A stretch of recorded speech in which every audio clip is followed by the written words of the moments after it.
আসসালামু আলাইকুম শিক্ষার্থীবৃন্দ। এখন আমরা আজকে দ্বিতীয় পরিচ্ছেদ শুরু করব। চতুর্থ অধ্যায় দ্বিতীয় পরিচ্ছেদ বাক্য। আমরা এখানে দেখব বাক্যের বিভিন্ন গঠন, বাক্য কীভাবে তৈরি হয়, বর্গ, উদ্দেশ্য, বিধেয়। বাক্যের দুটো অতি প্রয়োজনীয় জিনিস, উদ্দেশ্য আর বিধেয়। আর বাক্যের বর্গ অর্থাৎ বাক্যর কয়েকটা ভাগ থাকে, কয়েকটা ভাগ মিলে মিলে মিলে মিলে সম্পর্ক তৈরি করে একটা বাক্য হয়, শব্দের কয়েকটা অংশ মিলে মিলে বাক্য হয়। তো প্রথমে আমাদের বলা হয়েছে উদ্দেশ্য বিধেয় খুঁজতে। এখন উদ্দেশ্য বিধেয় খোঁজার আগে আমরা আগে জেনে নেব যে উদ্দেশ্য বিধেয় জিনিসটা কি, উদ্দেশ্যের প্রসারক কি, বিধেয়ের প্রসারক কি। তো নিচে দেওয়া আছে উদ্দেশ্য। বাক্যের উদ্দেশ্য হলো বাক্যের কর্তা, যে বাক্যটা সম্পন্ন করে, বাক্যের কাজ করে, সেই হলো বাক্যের উদ্দেশ্য। তো যদি আমি বলি যে আমি আম খাচ্ছি, তাহলে এই বাক্যের উদ্দেশ্য হবে আমি, কারণ আমি কাজটা করতেছি, বাক্যের কর্তা। তো কি বলছে যে বাক্যে বলা হয়েছে, বাক্যে যার সম্পর্কে কিছু বলা হয়, যার সম্পর্কে কিছু বলা হবে সেই উদ্দেশ্য, মানে যে যার সম্পর্কে কিছু বলা হবে সেই উদ্দেশ্য। তো উপরে উদাহরণটা আমরা একটু পরে দেখব, মিলাই নেব যে উদ্দেশ্য কিভাবে। তো তারপরে জানি উদ্দেশ্যের প্রসারক কি। উদ্দেশ্যকে ব্যাখ্যা করার জন্য উদ্দেশ্যের ব্যাখ্যা করবে উদ্দেশ্যের প্রসারক। যে শব্দ বা শব্দগুচ্ছ ব্যবহৃত হয় তাকে উদ্দেশ্যের প্রসারক বলে। অর্থাৎ যদি আমি বলি যে নীল জামা পরা ছেলেটি দৌড়াচ্ছে, তাহলে বাক্যের কর্তা কিন্তু নীল জামা পরা ছেলেটা। তো নীল জামা পরা ছেলেটা, যে ছেলেটা সম্পর্কে একটা অতিরিক্ত গুণ দিচ্ছি নীল জামা পরা এই বিশেষণটা যুক্ত করে। তাহলে এই যে নীল জামা পরা এই গুণটা বললাম, এটা উদ্দেশ্যকে ব্যাখ্যা করতেছে, ছেলেটাকে ব্যাখ্যা করতেছে, ছেলের বর্ণনা দিচ্ছে নীল জামা পরা ছেলেটি। তো কি হইলো, ছেলেটি সম্পর্কে বলা হলো ছেলেটি নীল জামা পরা, তাহলে ওই যে নীল জামা পরা এই অংশটুকু হইলো উদ্দেশ্যের প্রসারক, অর্থাৎ উদ্দেশ্যকে ব্যাখ্যা করতেছে। তারপরে বিধেয়। আমরা বলছি উদ্দেশ্য একটা অংশ বাক্যের, বিধেয় আরেকটা অংশ। অর্থাৎ উদ্দেশ্য যদি বাক্যের কর্তা হয়, তাহলে বিধেয় হবে কে, কর্তা যেই কাজটা করে সেটা হবে বিধেয়। আমি যদি বলি যে আমি আম খাই, তাহলে আমি হলাম কর্তা, অর্থাৎ আমি এখানে উদ্দেশ্য, আর বিধেয় হবে আম খাই, কারণ আমি এই কাজটা করতেছি। উদ্দেশ্য যেই কাজটা করে সেটাই হলো বাক্যের বিধেয়। তো উদ্দেশ্য সম্পর্কে যা কিছু বলা হয়, অর্থাৎ উদ্দেশ্য যা কিছু করে, উদ্দেশ্য সম্পর্কে যা কিছু বলা হয় তাই হলো বিধেয়। এখন বিধেয় আর উদ্দেশ্যের প্রসারক এই দুইটা আবার করা যাবে না, কনফিউজড হওয়া যাবে না, কারণ উদ্দেশ্য যেই কাজটা করে সেটা হলো বিধেয়, কিন্তু উদ্দেশ্যের প্রসারক কোনটা, উদ্দেশ্যের প্রসারক হলো উদ্দেশ্য সম্পর্কে যেটা অতিরিক্ত তথ্য দেবে, উদ্দেশ্যকে ব্যাখ্যা করবে। তো যদি বলি নীল জামা পরা ছেলেটি আম খাচ্ছে, তাহলে নীল জামা পরা ছেলেটি উদ্দেশ্য, আম খাচ্ছে বিধেয়, আর উদ্দেশ্যের প্রসারক কোনটা, নীল জামা পরা, এতটুকু উদ্দেশ্যের প্রসারক। ছেলেটি উদ্দেশ্য, বিধেয় কি, আম খাচ্ছে। তারপরে বিধেয়র প্রসারক। উদ্দেশ্যের যেমন ব্যাখ্যা হয় তেমনি বিধেয়রও কিন্তু ব্যাখ্যা হয়। যদি বিধেয়র ব্যাখ্যা, তার এর জন্য বিধেয়কে ব্যাখ্যা করার জন্য যে শব্দগুচ্ছ ব্যবহৃত হয় তাকে বিধেয়র প্রসারক বলে। এখন আমি যদি বলি নীল জামা পরা ছেলেটি চাবিয়ে চাবিয়ে আম খাচ্ছে, তাহলে কি হবে, আম যে খাচ্ছে এই কাজটা করতেছে উদ্দেশ্য, উদ্দেশ্যর এই কাজটা কিভাবে করতেছে, উদ্দেশ্য কি কাজটা করতেছে, আম খাচ্ছে। এখন আম কিভাবে খাচ্ছে এটা ব্যাখ্যা করলাম আমি, কিভাবে, চাবিয়ে চাবিয়ে খাচ্ছে। তাহলে এই যে চিবিয়ে চিবিয়ে চাবিয়ে চাবিয়ে বললাম, এটা আম খাওয়া সম্পর্কে একটা অতিরিক্ত তথ্য দিলাম, এটা হলো উদ্দেশ্যর বিধেয়র প্রসারক। তো এখন আশা করি বুঝতে পারছো তোমরা যে উদ্দেশ্য কি, বিধেয় কি, বিধেয়র প্রসারক কি, উদ্দেশ্যের প্রসারক কি বা কি। তাহলে সামারাইজ করলাম যে উদ্দেশ্য হইল বাক্যের কর্তা, উদ্দেশ্যের প্রসারক হইল কর্তা সম্পর্কে যে অতিরিক্ত তথ্যটা দেওয়া হবে কর্তাকে, যেটা ব্যাখ্যা করবে। বিধেয় কি, কর্তা যেই কাজটা করবে সেটা হলো বিধেয়। বিধেয়ের প্রসারক কি, বিধেয় সম্পর্কে অতিরিক্ত তথ্য দেবে বা বিধেয়কে ব্যাখ্যা করবে যেই তথ্যটা, সেটা হলো বিধেয়ের প্রসারক। এখন আমরা উপরে মিলাবো যে কোনটা কি। এখানে বলা হয়েছে মেয়েটি গান করছে।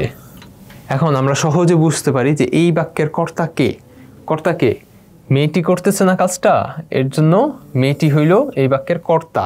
এই বাক্যটা সম্পূর্ণ, এই কাজটা করতেছে কে, মেয়েটা করতেছে, তাহলে মেয়েটা হইল এখানে উদ্দেশ্য।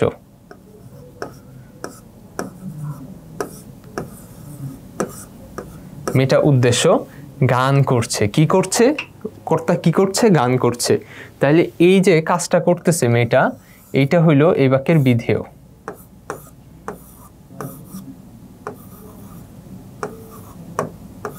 বিধেয়। তারপরের বাক্যে খেয়াল করি, এখানে এই 4টা বাক্য দিছে যাতে আমরা পর্যায়ক্রমে ধাপে ধাপে উদ্দেশ্য কি, বিধেয় কি, বিধেয়র প্রসারক কি, উদ্দেশ্যের প্রসারক কি, এই জিনিসগুলো জানতে পারি। তারপরে আমরা খেয়াল করি এই যে আবার বাক্যের কর্তা মেয়েটা, কারণ মেয়েটাই গান করতেছে। তো এটা যদি উদ্দেশ্য হয়, কি কাজ করতেছে কর্তা? গান করতেছে, তাহলে এটা হবে বিধেয়। গান করছে, এটা হলো বিধেয়, এটা বিধেয়, এটা উদ্দেশ্য। এখন আমি যে বলছিলাম যে অতিরিক্ত তথ্য দিবে, ব্যাখ্যা করবে উদ্দেশ্যকে, ওইটা হলো উদ্দেশ্যের প্রসারক। তাইলে এই মেয়েটাকে ব্যাখ্যা করতেছে কোন জিনিসটা? লাল জামা পরা। মেয়েটি সম্পর্কে একটা অতিরিক্ত তথ্য দিল, মেয়েটাকে ব্যাখ্যা করলো, তাইলে এই লাল জামা পরা এটা হবে উদ্দেশ্যের প্রসারক। উদ্দেশ্যের প্রসারক, উদ্দেশ্যের প্রসারক। লাল জামা পরা। তার পরবর্তীতে লাল জামা পরা মেয়েটি হারমোনিয়াম নিয়ে গান করছে। বাক্যের কর্তা মেয়েটি, কাজ হইল গান করছে, বিধেয়। এখন বিধেয় সম্পর্কে অতিরিক্ত তথ্য যেটা দিবে ওইটা হলো বিধেয়ের প্রসারক। তো গান করছে, কি নিয়ে গান করছে? হারমোনিয়াম নিয়ে গান করছে, এর জন্য হারমোনিয়াম নিয়ে এই অংশটা হলো বিধেয়ের প্রসারক।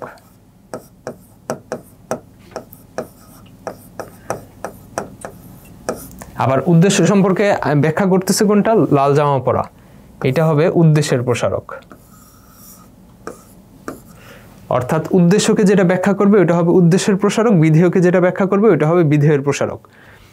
তারপরের বাক্যে সবগুলো উদাহরণ একসাথে দেওয়া হয়েছে, বিধেয়ের প্রসারক 2টা দেওয়া হয়েছে। তো খেয়াল করি পরের বাক্যে মেয়েটা আবার কর্তা, কাজ হইল গান করছে, যেটা কাজ সেটা কর্তা যে কাজটা করে ওইটা হইল বিধেয়, আর কর্তা যে, বাক্যের কর্তা যে, ওইটা হলো উদ্দেশ্য। এখন উদ্দেশ্য সম্পর্কে অতিরিক্ত তথ্য, উদ্দেশ্যের প্রসারক, লাল জামা পরা। বিধেয় সম্পর্কে অতিরিক্ত তথ্য, বিধেয়ের প্রসারক, হারমোনিয়াম নিয়ে। এরপরে এখন প্রশ্ন জাগে এই ভর দুপুরে এই অংশটা কি? এখন আমরা খেয়াল করি এই ভর দুপুরে অর্থাৎ কাজটা যখন সম্পূর্ণ হচ্ছে ওই সময়টাকে নির্দেশ করতেছে। তাহলে কাজটা তো, এটা তো কর্তা সম্পর্কে বলা হচ্ছে না। এই ভর দুপুরে দিয়ে তো মেয়েটা সম্পর্কে কোনো কিছু বোঝানো হচ্ছে না। বোঝানো হচ্ছে কখন কি, যে এই কাজটা কি, কি কাজ করতেছে। এর জন্য যেহেতু এই ভর দুপুরে সময় নির্দেশ করে কাজের, যে কখন এই গানটা করছে, তার মানে কি গানটা করছে এটা যদি বিধেয় হয় কখন করছে প্রশ্ন হইলে উত্তর হবে এই ভর দুপুরে। তাইলে এই ভর দুপুরে এটা হইল এই যে বিধেয়টা, এটার সম্পর্কে অতিরিক্ত ব্যাখ্যা। এর জন্য এটাকেও আমরা বলবো বিধেয়ের প্রসারক।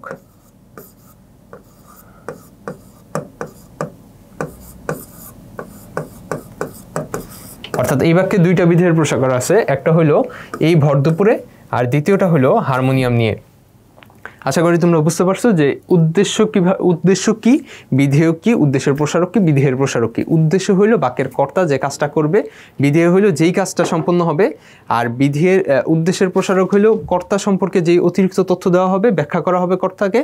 বিধেয়ের প্রসারক হইল বিধেয়কে যেটা দিয়ে ব্যাখ্যা করা হবে। এর পরবর্তী অংশে যাই আমরা। এরপরে আছে বর্গ। আমরা জানি যে একটা বাক্যের বিভিন্ন অংশ থাকে, কয়েকটা অংশ নিয়ে একটা বাক্য তৈরি হয়। তো এই প্রত্যেকটা অংশকে আমরা এক একটা বর্গ বলি, এক একটা অংশ বলি, ইংরেজিতে আমরা বলি একে ফ্রেজ। তো বাক্যে ব্যবহৃত শব্দসমূহ প্রায় গুচ্ছ আকারে ব্যবহৃত হয়, গুচ্ছ আকারে ব্যবহৃত হয়। যেমন এই ভর দুপুরে লাল জামা পরা মেয়েটি হারমোনিয়াম নিয়ে গান করছে, এই বাক্যটাকে, সম্পূর্ণ বাক্যটাকে আমরা যদি ভাগ করি, কয়েকটা বর্গে ভাগ করি, তাইলে এই ভর দুপুরে একটা অংশ, লাল জামা পরা একটা অংশ, মেয়েটি এটা তো একটা অংশই, এটা বাক্যের উদ্দেশ্য, কর্তা, হারমোনিয়াম নিয়ে একটা অংশ, গান করছে এটা একটা অংশ। অর্থাৎ উদ্দেশ্য বিধেয়ের ভিত্তিতে আমরা একটা বাক্যকে কয়েকটা ভাগে ভাগ করে ফেলবো এবং প্রত্যেকটা ভাগকে বলবো এক একটা বর্গ।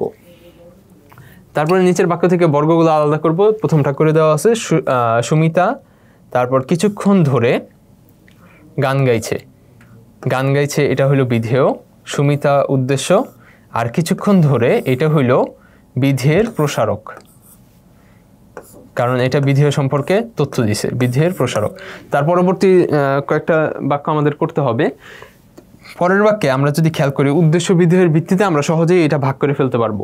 প্রথমে আমাদের দেখতে হবে যে বিধেয় কোনটা, বাক্যের কাজ কোনটা। প্রথমে খেয়াল করবো আমরা কি বাক্যের কাজ কোনটা, সহজ উপায় যেটা সেটা বলতেছি যে বাক্যের কাজ কোনটা, ক্রিয়া কোনটা, কোনটা বিধেয়। তো এইখানে খেলছে এটা হইলো বাক্যের কাজ, তো বিধেয় আমরা সহজেই বুঝতে পারতেছি যে খেলছে এই অংশটা হইলো বাক্যের বিধেয়।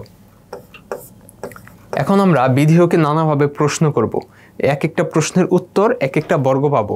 যেমন বিধেয়কে যদি আমরা প্রশ্ন করি খেলছে, কে খেলছে, তাইলে আমরা পাবো সারিয়া ও রিতা। বাক্যের কর্তা পেয়ে গেলাম কে দিয়ে প্রশ্ন করে, তাহলে এতখানটুকু আরেকটা বর্গ, সারিয়া ও রিতা এতটুকু একটা বর্গ। কোথায় খেলছে, বাগানে খেলছে, এই আরেকটা অংশ পাইলাম। তার মানে এই বাক্যে তিনটা অংশ, সারিয়া ও রিতা একটা অংশ, বাগানে একটা অংশ, খেলছে আরেকটা অংশ। এখন প্রশ্ন হইতে পারে যে এই বাক্যে উদ্দেশ্য কোনটা, বিধেয় কোনটা, উদ্দেশ্যের প্রসারক কোনটা, বিধেয়ের প্রসারক কোনটা। উদ্দেশ্য হইল সারিয়া ও রিতা, বাক্যের কর্তা যে কাজ সম্পন্ন করতেছে। বিধেয় হইল খেলছে, কর্তা যেই কাজটা করতেছে। আর বাগানে হইল খেলছে সম্পর্কে একটা অতিরিক্ত তথ্য, কোথায় খেলছে, অর্থাৎ বিধেয়ের প্রসারক। আর এই বাক্যে উদ্দেশ্যের প্রসারক নাই। এভাবে আমরা সহজে বের করে ফেলতে পারি যে বাক্যে উদ্দেশ্য কোনটা, বিধেয় কোনটা, উদ্দেশ্যের প্রসারক কোনটা, বিধেয়ের প্রসারক কোনটা। তারপরের বাক্যে কাজ হইল করছে, এটা হইল বাক্যের ক্রিয়া। এখন করছেকে আমরা যদি প্রশ্ন করি নানাভাবে, কে করছে, প্রথম প্রশ্ন কে করছে, আমার বোন। তারপরে আরেকটা প্রশ্ন করি যে কোথায় করছে, পরীক্ষায়। কি করছে, ভালো রেজাল্ট। এই তিনটা প্রশ্ন করে বাক্যের তিনটা অংশ পেয়ে গেলাম, তিনটা বর্গ পেয়ে গেলাম। প্রথম বর্গ আমার বোন, উদ্দেশ্য। দ্বিতীয় পরীক্ষায়। তৃতীয় ভালো রেজাল্ট। চতুর্থ করছে। এই বাক্যে চারটা বর্গ আমরা বের করে ফেললাম। একইভাবে পরের বাক্যে বের করি। ক্রিয়া হইল আঁকে, কে আঁকে, প্রথম প্রশ্ন কে আঁকে, প্রতিবন্ধী ছেলেটি আঁকে। কি আঁকে, অসাধারণ ছবি আঁকে। অর্থাৎ ক্রিয়াকে আমরা বিভিন্নভাবে প্রশ্ন করে উত্তর যেটা পাবো, ওই উত্তর এক একটা বর্গ পাবো আমরা উত্তর হিসেবে। তো এই বাক্যে তিনটা বর্গ, প্রতিবন্ধী ছেলেটা, অসাধারণ ছবি আঁকে, তৃতীয়ত আঁকে। এখন পরের বাক্যগুলো আমরা করব একইভাবে। আমার বাবা প্রতিদিন নদীর ধারে পার্কে হাঁটেন। ক্রিয়া হইল হাঁটেন, হাঁটেনকে আমরা প্রশ্ন করব, কে হাঁটেন, আমার বাবা, একটা অংশ একটা বর্গ।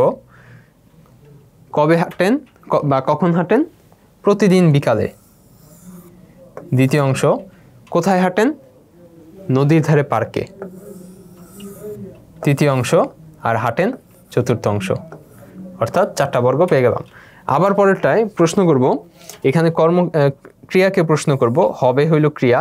এই ক্রিয়াকে প্রশ্ন করব, কি শুরু হবে, পরীক্ষা শুরু হবে। কখন শুরু হবে, ঠিক সকাল 10টায়। 1 2 3। এভাবে আমরা এই বাক্যেরও তিনটা বর্গ পেয়ে গেলাম। মানে সহজ উপায়ে বর্গ বের করার উপায় হইল, প্রথমে আমরা ক্রিয়াটা খুঁজে বের করব, বাক্যের ক্রিয়া। তারপরে ওই ক্রিয়াকে বিভিন্নভাবে প্রশ্ন করব, কে দিয়ে প্রশ্ন করব, কোথায় দিয়ে প্রশ্ন করব, কখন দিয়ে প্রশ্ন করব, কাকে দিয়ে প্রশ্ন করব। বিভিন্নভাবে প্রশ্ন করে এক একটা যে উত্তর পাবো, প্রত্যেকটা উত্তরকে আমরা একটা বর্গ বলবো বা বাক্যের অংশ বলবো। তারপরে আমাদের বিস্তারিতভাবে বর্গের বর্ণনা দেওয়া আছে যে এক একটা বর্গ, আমরা যেমন আগে পড়ে এসেছি শব্দের বিভিন্ন শ্রেণী বিভাগ হয়, বিশেষ্য, বিশেষণ, সর্বনাম, বিশেষ্য, বিশেষণ, সর্বনাম, আবেগ শব্দ, এরকম বিভিন্ন ভাগ হয়। বর্গেরও এক এক ধরনের ভাগ হয়, এক একটা বর্গের এক একটা নাম হয়। তো প্রথমে বর্গের সংজ্ঞা দেওয়া আছে, বাক্যে ব্যবহৃত প্রত্যেকটি শব্দগুচ্ছ বা বাক্যাংশকে, প্রত্যেকটা শব্দগুচ্ছ বা বাক্যাংশকে, বাক্যের এক একটা অংশকে বর্গ বলে। কয়েক ধরনের বর্গ হয়, বিশেষ্য বর্গ একাধিক বিশেষ্য নিয়ে গঠিত হয়। আমরা বুঝতেই পারতেছি যে একাধিক বিশেষ্য নিয়ে যেই বর্গটা হবে ওইটা বিশেষ্য বর্গ। এখন গুরুত্বপূর্ণ বিষয় হলো, বিশেষ্য শব্দের সাথে, শব্দের আগে সম্বন্ধপদ যুক্ত হয়েও বিশেষ্য বর্গ তৈরি হতে পারে। এখন সম্বন্ধপদটা কি, সম্বন্ধপদ হইল বাক্যে একটা শব্দকে আরেকটা শব্দের সাথে সংযুক্ত করতে কিছু বাক্যাংশ ব্যবহৃত হয়, ঠিক লগ্নকের মতো। এই শব্দগুলোকে আমরা বলি সম্বন্ধপদ। যেমন দ্বিতীয় উদাহরণটাই খেয়াল করো, মোল্লাবাড়ির কায়সার। এখন এখানে বিশেষ্য কে, বিশেষ্য হইল কায়সার। কায়সারটা হলো বিশেষ্য। কিন্তু এখন বিশেষ্য সম্পর্কে একটা অতিরিক্ত তথ্য দেওয়ার জন্য মোল্লাবাড়ি যোগ করছে যে বিশেষ্যটাকে চেনার জন্য। কোথাকার কায়সার? মোল্লাবাড়ির কায়সার। এখন মোল্লাবাড়ির সাথে এই যে রড যুক্ত করে একটা অতিরিক্ত তথ্য দিছে না, মোল্লাবাড়ির কায়সার, এর জন্য এই মোল্লাবাড়ির এইটাকে আমরা বলতেছি সম্বন্ধ পদ, অর্থাৎ বিশেষ্য সম্পর্কে অতিরিক্ত তথ্য বিশেষ্যকে সুনির্দিষ্টভাবে চেনার জন্য এটাকে আমরা বলতেছি সম্বন্ধ পদ। এখন বিশেষ্য বর্গ একইভাবে যদি আমরা বলি, সম্বন্ধ পদের ব্যাপারটা একইভাবে যদি বলি, রহিমের ভাই করিম আমার পরিচিত। এখন রহিমের ভাই যে করিম তো আমার পরিচিত, কিন্তু আমি যে রহিমের ভাই বলতেছি, রহিমকে আমি আরও পরিচিত করতেছি, করিমকে আমি আরও বেশি পরিচিত করতেছি। রহিমের ভাই করিম, তো করিমকে তো আমি চিনি, কিন্তু রহিমের ভাই যে করিম এটাও আমি চিনাইলাম, অর্থাৎ করিম সম্পর্কে আমি আরেকটা বেশি তথ্য দিয়ে করিমকে পরিচিত করতেছি। এর জন্য ওইটাকেও আমরা বলতে পারি সম্বন্ধপদ রহিমের। এই অংশটুকু রহিমের ভাই, এই অংশটুকুকে আমরা সম্বন্ধপদ বলতে পারি। যেমন এখানে বলতে পারি মোল্লাবাড়ির কায়সার এখানে সম্বন্ধপদ যুক্ত হয়ে বিশেষ্য বর্গ তৈরি করছে, বিশেষ্য তৈরি করছে, এই সম্পূর্ণটা একটা বিশেষ্য। আর প্রথম উদাহরণ তো বোঝাই যায়, কোনো কিছুর নামকে আমরা বিশেষ্য বলি।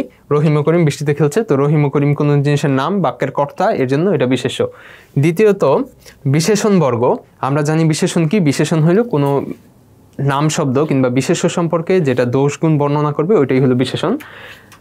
তো বিশেষণের কাজ হইল বিশেষ্যকে সবসময় বর্ণনা করা, বিশেষ্যের সম্পর্কে অতিরিক্ত তথ্য দেয়া। তো বিশেষণ জাতীয় শব্দের গুচ্ছকে বিশেষণ বর্গ বলে। যেমন নীল শার্ট পরা ছেলেটা কবিতার বই পড়ছে, এই যে নীল শার্ট পরা, এটা হলো, এই অংশটা হলো ছেলেটি। ছেলেটি সম্পর্কে, ছেলেটি হলো বাক্যের বিশেষ্য, বিশেষ্য সম্পর্কে অতিরিক্ত তথ্য। কোন ছেলেটা? নীল শার্ট পরা ছেলেটা।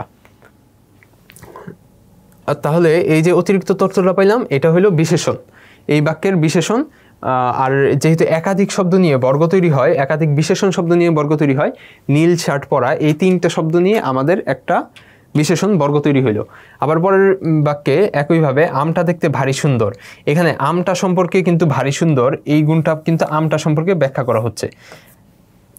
ভারী সুন্দর গুণটা কিন্তু আমের, তো আম সম্পর্কে যেহেতু ভারী সুন্দর গুণটা ব্যাখ্যা করা হচ্ছে বিশেষ্য সম্পর্কে, আম এখানে বিশেষ্য, এই বিশেষ্য সম্পর্কে অতিরিক্ত গুণ বর্ণনা করা হচ্ছে, এর জন্য ভারী সুন্দর এটা হবে বিশেষণ বর্গ।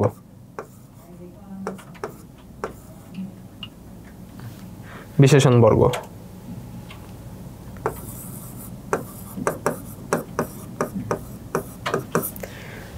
তারপরে ক্রিয়া বিশেষণ। আমরা জানি ক্রিয়া বিশেষণ কি? ক্রিয়া বিশেষণ হলো যেই বিশেষণটা, বিশেষণ সাধারণত দুই ধরনের হয়, একটা হলো নাম বিশেষণ আর একটা ক্রিয়া বিশেষণ। নাম বিশেষণটা কি করে? ক্রিয়া ব্যতীত সকল জিনিসকে বিশেষিত করে, কিন্তু যেই বিশেষণটা শুধুমাত্র ক্রিয়াকে বিশেষিত করবে ওইটাকে আমরা বলবো ক্রিয়া বিশেষণ। তো ক্রিয়া বিশেষণ মানে হলো যেই বিশেষণটা ক্রিয়াকে বিশেষিত করবে। এখন আমরা উদাহরণ খেয়াল করি, সে সকাল 8টার সময় সে রওনা হলো, এইখানে ক্রিয়া হলো রওনা হলো, সেটা তো আমরা জানি সর্বনাম, রওনা হলোটা হলো ক্রিয়া। এখন ক্রিয়া সম্পর্কে ক্রিয়াকে বিশেষিত করে যে সেই ক্রিয়া বিশেষণ। এখন এই জিনিসটাকে, এই যে ক্রিয়া, এটাকে কে বিশেষিত করছে? সকাল 8টার সময় এটা বিশেষিত করছে না, যে কখন সে রওনা হলো, সকাল 8টার সময়, এই যে কাজটাকে বিশেষিত করলো, কখন সে কাজটা করলো, এটার মাধ্যমে কাজটাকে বিশেষিত করলো, কাজটা সম্পর্কে একটা অতিরিক্ত তথ্য দিল। এর জন্য সকাল 8টার সময় এই অংশটা হলো একটা ক্রিয়া বিশেষণ, আর সম্পূর্ণটা মিলে একটা ক্রিয়া বিশেষণ বর্গ। দ্বিতীয় উদাহরণে আমরা 3 নম্বর প্ল্যাটফর্মে দাঁড়ালামটা হলো ক্রিয়া।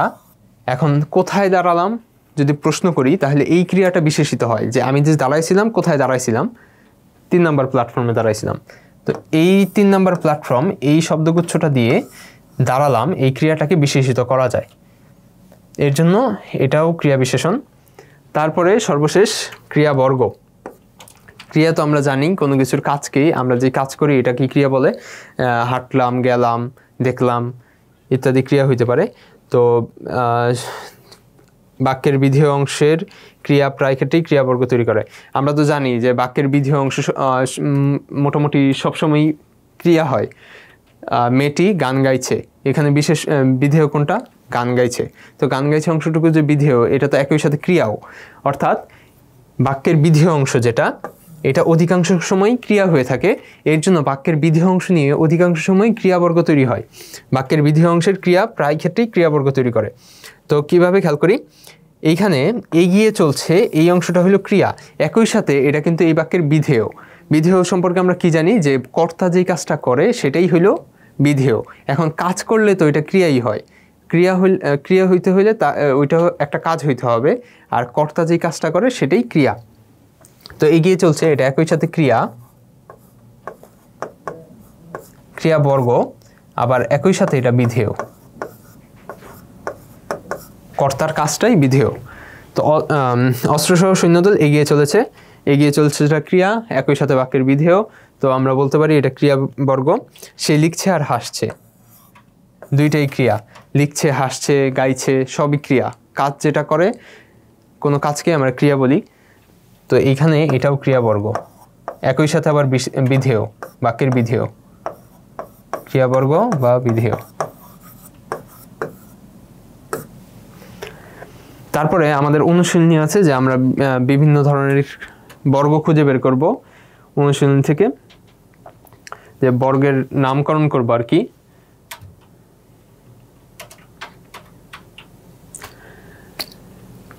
বিভিন্ন ধরনের বর্গ খুঁজব।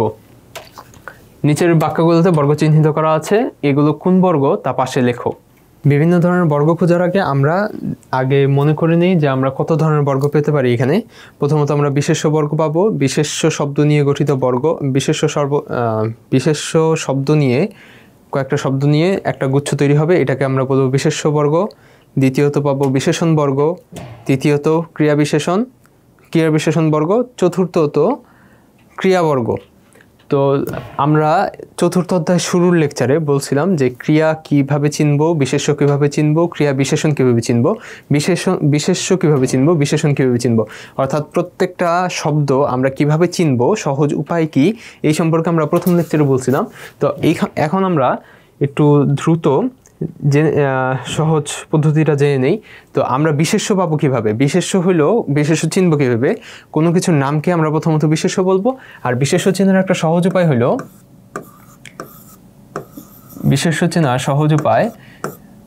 ক্রিয়াকে কি দ্বারা প্রশ্ন করা।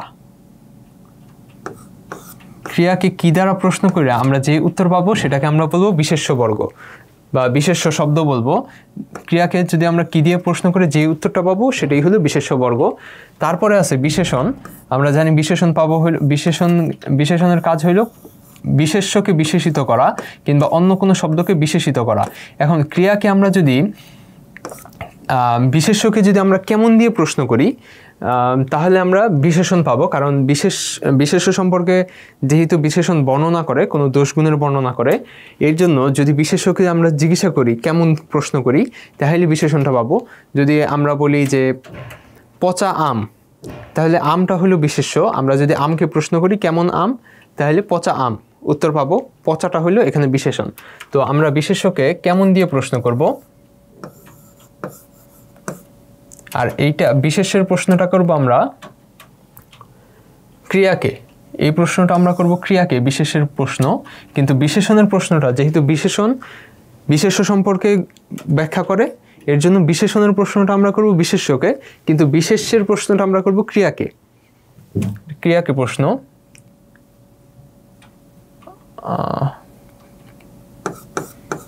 কি দিয়ে? ক্রিয়াকে প্রশ্ন।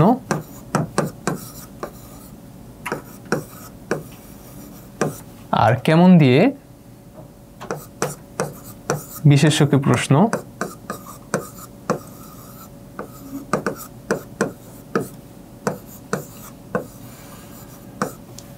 তারপর আমাদের আছে ক্রিয়া বিশেষণ। আমরা জানি ক্রিয়াকে যেটা বিশেষিত করবে ওইটাই ক্রিয়া বিশেষণ।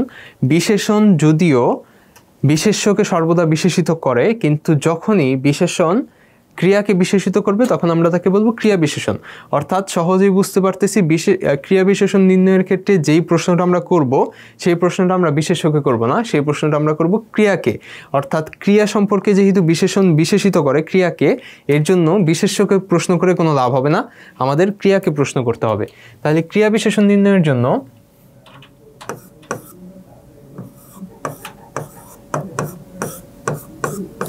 ক্রিয়া বিশেষণ নির্ণয়ের জন্য আমাদের কি করতে হবে, কোথায়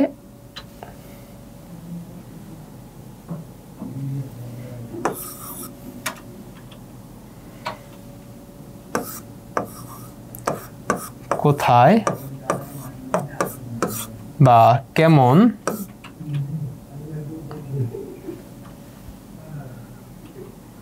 কেমন না সরি কোথায় কিভাবে আর কখন, এই তিনটা প্রশ্ন করতে হবে আমাদের ক্রিয়াকে। যদি আমরা ক্রিয়া বিশেষণ নির্ণয় করতে চাই তাহলে আমাদের এই তিনটা প্রশ্ন করতে হবে ক্রিয়াকে। তারপরে আছে ক্রিয়াবর্গ। ক্রিয়াবর্গ তো আমরা জানি ক্রিয়াকে নিয়ে গঠিত হয়, আর ক্রিয়া আমরা চিনি কোনো কিছুর কাজকে ক্রিয়া বলে। তো আমরা শুরু করি। আমার মামা পড়ছে আর লিখছে, পড়ছে আর লিখছে দুইটা কাজ, তাহলে সহজেই বুঝতে পারতেছি এটা ক্রিয়াবর্গ।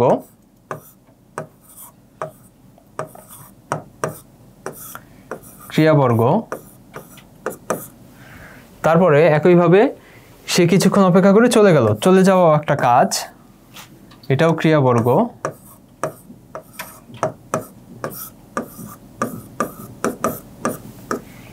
তারপর বিদ্যালয় সংস্কারের কাজ দ্রুত গতিতে এগোচ্ছে।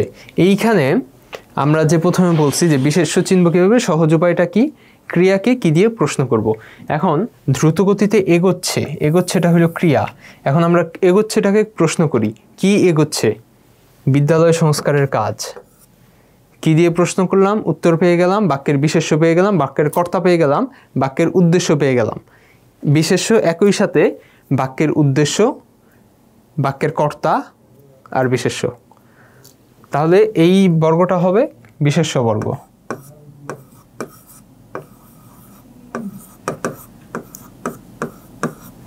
কারণ বাক্যের কর্তা এইটাই, কি চলতেছে, কিসের কাজ এগোচ্ছে, দ্রুত গতিতে এগোচ্ছে, বিদ্যালয় সংস্কারের কাজ। তারপর অনুষ্ঠান শেষ করতে তার বাড়ি ফিরতে রাত 12টা বেজে গেল। এই বাক্যে আমরা প্রথমে ক্রিয়া খুঁজে বের করব। বিভিন্ন বাক্য নির্ণয়ের জন্য একটা বাক্যের অপরিহার্য অঙ্গ হইল একটা ক্রিয়া। ক্রিয়া ছাড়া বাক্য সম্পূর্ণ হয় না অধিকাংশ ক্ষেত্রেই। তো ক্রিয়া, যদি আমরা একটা বাক্যে ক্রিয়া খুঁজে বের করতে পারি, তারপর ক্রিয়াকে আমরা বিভিন্নভাবে প্রশ্ন করে বিভিন্ন উত্তর পেতে পারি, এক একটা উত্তর আমাদের এক একটা শব্দ অংশ হবে, এক একটা শব্দের ধরন হবে। যদি আমরা ক্রিয়াকে, যে এর আগের বাক্যে ক্রিয়াকে প্রশ্ন করলাম কি দিয়ে প্রশ্ন করে বিশেষ্য পেয়ে গেলাম, বিশেষ্য পেয়ে যাওয়ায় আমরা সহজে এটা বলে দিলাম এটা বিশেষ্য বর্গ। বাক্যের বর্গ নির্ণয়ের সবচেয়ে সহজ উপায় হলো প্রথমত আমরা ক্রিয়াটা খুঁজে বের করব। ক্রিয়া খুঁজে বের করে ক্রিয়াকে বিভিন্নভাবে প্রশ্ন করব। ক্রিয়া ছাড়া অধিকাংশ ক্ষেত্রে বাক্য তৈরি হয় না, যেহেতু ক্রিয়াটা প্রথমে যদি আমরা খুঁজে বের করতে পারি, তারপর ক্রিয়াকে বিভিন্নভাবে প্রশ্ন করে বিভিন্ন বর্গ আমরা খুঁজে পাবো। তারপরে আমরা বুঝতে পারবো যে কোন বর্গটা, এক একটা বর্গ কোন বর্গ, বিশেষ্য বর্গ না ক্রিয়া বর্গ না ক্রিয়া বিশেষণ বর্গ কিংবা বিশেষণ বর্গ। তো পরের বাক্যে আমরা ক্রিয়া খুঁজে বের করি। অনুষ্ঠান শেষ করে তার বাড়ি ফিরতে রাত 12টা বেজে গেল। এখানে ফিরতে এটা হলো ক্রিয়া। এখন ক্রিয়াকে আমরা প্রশ্ন করতে পারি যে কোথায় ফিরতে। কোথায় দিয়ে যদি এই ক্রিয়াটাকে প্রশ্ন করি, কোথায় দিয়ে প্রশ্ন করে যে উত্তর পাবো সেটাকে আমরা বলবো ক্রিয়া বিশেষণ। বাড়িতে ফিরতে, কোথায় ফিরতে, বাড়িতে ফিরতে। তাহলে এই যে বাড়িতে ফিরতে, এই পুরো অংশটাকে আমরা বলতে পারি ক্রিয়া বিশেষণ বর্গ। ক্রিয়া বিশেষণ বর্গ। তারপরে 1 নম্বর কাউন্টারের টিকিটের জন্য লোকজন দাঁড়িয়ে আছে। এটা হলো ক্রিয়া। ক্রিয়াকে প্রশ্ন করি কোথায় দাঁড়িয়ে আছে, 1 নম্বর কাউন্টারে দাঁড়িয়ে আছে। তাহলে এই অংশটাও ক্রিয়া বিশেষণ বর্গ।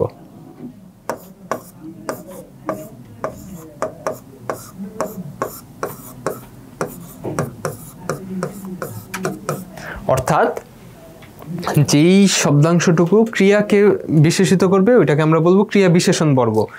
তাহলে যেহেতু দাঁড়িয়ে আছে, এই ক্রিয়াটাকে কোথায় দাঁড়িয়ে আছে প্রশ্ন করলে কি হয়, 1 নম্বর কাউন্টারে এই উত্তরটুকু পাই। 1 নম্বর কাউন্টারে এই স্থানটা ওই ক্রিয়াটাকে বিশেষিত করতেছে, এর জন্য ক্রিয়াকে যেটা বিশেষিত করে ওইটাকে আমরা বলি ক্রিয়া বিশেষণ বর্গ। পরের বাক্য, ঘুণে ধরা সমাজকে বাঁচাতে হলে সবাইকে এগিয়ে আসতে হবে। তো ঘুণে ধরা এই অংশটুকু নির্ণয় করতে হবে যে এটা কোন বর্গ। ঘুণে ধরার পরেই আমাদের আছে সমাজ, এই বাক্যটার বিশেষ্য বা এই বাক্যের কর্তা কিংবা এই বাক্যের উদ্দেশ্য। তো ঘুণে ধরা, যেহেতু এই সমাজ এটা যে বিশেষ্য, এটাকে বিশেষিত করতেছে, এর জন্য এটাকে আমরা বিশেষণ বর্গ বলতে পারি। কারণ কি, কেমন সমাজ প্রশ্ন করি, বিশেষ্যকে প্রশ্ন করি, বিশেষ্যকে যদি কেমন দিয়ে প্রশ্ন করি তাহলে গুণটা পাবো। তো কেমন সমাজ, গুণে ধরা সমাজ, তাহলে এটা বিশেষ্যকে যেহেতু বিশেষিত করতেছে এটাকে আমরা বিশেষণ বর্গ বলতে পারি। তো গুণে ধরা এই অংশটা হলো বিশেষণ বর্গ।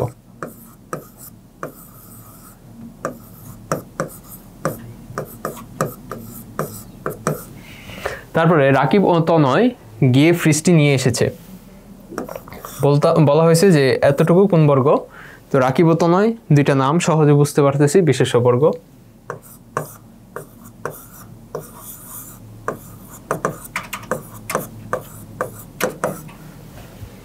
তারপরে আমি সকাল থেকে বসে আছি। সকাল থেকে কোন বর্গ? সকাল থেকে আমরা জানি ক্রিয়াকে যদি ক্রিয়ার সময়, ক্রিয়ার স্থান, প্রথমত ক্রিয়ার স্থান, সময়, রূপ, এই তিনটা জিনিস, যেই জিনিসটা ব্যাখ্যা করবে সেটাকে আমরা বলবো ক্রিয়া বিশেষণ। মানে ক্রিয়ার সময় নির্দেশ করবে ক্রিয়া বিশেষণ, ক্রিয়ার স্থান নির্দেশ করবে ক্রিয়া বিশেষণ, ক্রিয়ার রূপ নির্দেশ করবে ক্রিয়া বিশেষণ। তো সকাল থেকে, কখন থেকে বসে আছে, যেহেতু একটা সময় নির্দেশ করতেছে তার জন্য এটা হবে ক্রিয়া বিশেষণ বর্গ।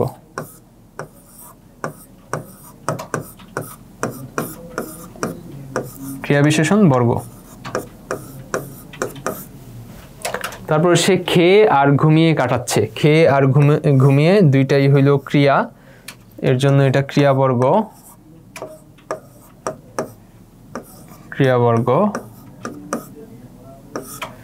তারপরে সে অনেকক্ষণ ধরে দাঁড়িয়ে থাকার পর বসে পড়লোটা একটা ক্রিয়া, এটাও ক্রিয়াবর্গ।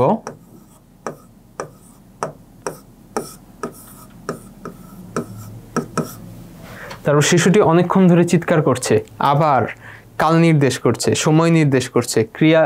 ক্রিয়া চিৎকার করছে, এই ক্রিয়াটার সময় নির্দেশ করছে যে কতক্ষণ ধরে চিৎকার করছে, অনেকক্ষণ ধরে চিৎকার করছে। আমরা জানি ক্রিয়ার সময়, স্থান, রূপ, এই তিনটা জিনিস যে নির্দেশ করবে সেটা হলো ক্রিয়া বিশেষণ।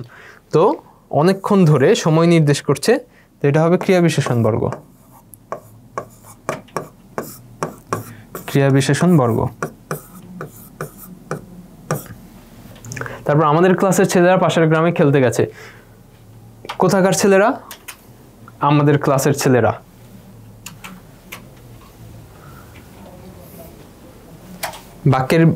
বাক্যের উদ্দেশ্য কোনটা, বাক্যের কর্তা কোনটা? আমাদের ক্লাসের ছেলেরা। আমাদের ক্লাসের ছেলেরা পাশের গ্রামে খেলতে গেছে। আমরা প্রশ্ন করি কারা খেলতে গেছে? আমাদের গ্রামের ছেলেরা খেলতে গেছে। অর্থাৎ বাক্যের উদ্দেশ্য, আমরা যে পড়ে এসেছি বাক্যের উদ্দেশ্য থাকে, উদ্দেশ্যটা হলো বাক্যের কাজটা সম্পন্ন করে। এই বাক্যের কাজটা কে সম্পন্ন করতেছে? এই যে পাশের গ্রামে খেলতে গেছে, এই খেলতে যাওয়ার কাজটা সম্পন্ন করছে হলো আমাদের ক্লাসের ছেলেরা। অর্থাৎ এটা একই সাথে উদ্দেশ্য, একই সাথে বিশেষ্য, একই সাথে এই বাক্যের কর্তা। এর জন্য এটা বলতে পারি বিশেষ্য বর্গ।